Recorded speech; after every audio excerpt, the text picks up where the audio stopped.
मनीषा नाम की एक औरत अपनी दो बेटियों के साथ रहती थी। मनीषा बहुत ही सुंदर मेहंदी लगाती थी और वह मेहंदी लगाकर ही अपनी बेटियों का पालन पोषण करती थी। मनीषा चाची, घर पर हो? हाँ बेटी, कहो कैसे आना हुआ? चाची, मुझे मेहंदी लगानी है। ठीक है रूपा बेटी, लगा दूंगी। ऐसे ही बहुत सारे लोग मनीषा के पास मेहंदी लगाने आते थे और अच्छी खासी कमाई भी होती थी। लेकिन ये सब ज़्यादा दिन नहीं चला। एक दिन एक औरत मनीषा के पास मेहंदी लगा रही थी। तभी बाहर से एक औरत जाते हुए कहती है, अरे सरला बहन, आप इसके पास मेहंदी लगा रही है? क्यों, क्या हुआ? अरे ये मनीषा तो अच्छे डिजाइन वाली मेहंदी लगा भी नहीं सकती। गांव में महेश की बेटी पुष्पा शहर से मेहंदी डिजाइन सीख के आई है। मैं भी उसी के पास जा रही हूँ। आपको चलना है तो चलिए। रुकिए ममता बहन, मैं भी आ रही हूँ। अरे सरला बहन रुकिए, ऐसी आधी मेहंदी लगा के मत जाइए। मुझे तुमसे मेहंदी नहीं लगानी है, मैं जा रही हूँ। दरअसल ममता और पुष्पा दोनों मिली हुई थी। वे मनीषा की तरक्की से जलती थी। देखा पुष्पा, कैसे मनीषा की खटिया खड़ी हो गई। हाँ, पहले तो ग्राहकों की लाइन लगी रहती थी, लेकिन अब तो कोई पूछने भी नहीं आता है। मनीषा को इस तरह बर्बाद कर दोनों काफी खुश थी। एक दिन मनीषा के हाल पे हंसने उसी के पास गई। क्या हाल है मनीषा, सब ठीक तो है ना? हाँ, बस ऊपर वाले की दया है। सुना है तुम्हारे यहाँ मेहंदी लगाने कोई नहीं आता है?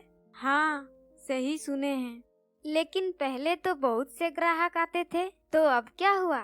शायद मैं मेहंदी ठीक से नहीं लगा पाती थी, इसलिए वे नहीं आते हैं। तो घर कैसे चलता है? मेरा मतलब है कहीं काम करती हो कि बस यूं ही घर में बैठी रहती हो? अभी तो घर में हूँ बहन। और तुम्हारी बेटियां स्कूल जाती है कि वो भी बंद है?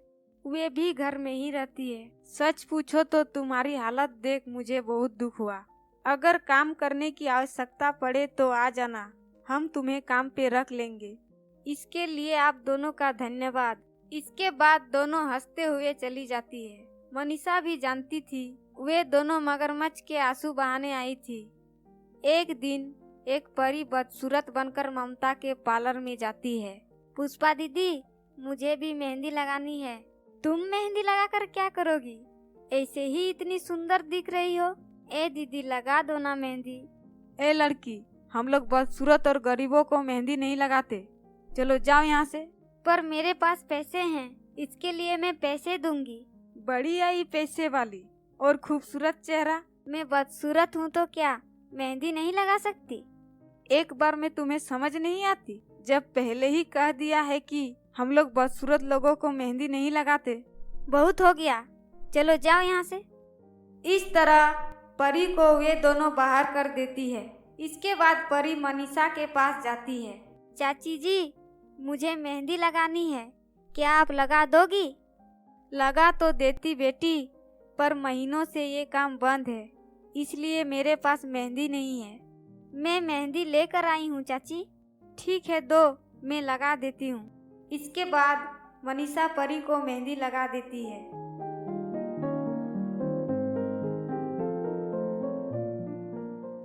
आप बहुत अच्छी मेहंदी लगाती हैं चाची। तुम्हारा बहुत बहुत धन्यवाद बेटी। चाची, ये लो आपकी कमाई। मैं तुमसे पैसे नहीं ले सकती क्योंकि तुम तो मेरी बेटी जैसी हो, और वैसे भी मेहंदी भी तुम्हारी थी। मनीषा के प्यार भरे भावना को देख परी खुश हो जाती है और अपने वास्तविक रूप में आ जाती है, जिसे देख मनीषा खुश हो जाती है। मैं आपसे बहुत खुश हूँ चाची, इसलिए मैं एक जादुई मेहंदी का पेड़ दे रही हूँ। इस पेड़ की मेहंदी को जिसे भी लगाएंगे वह बहुत खूबसूरत हो जाएगी।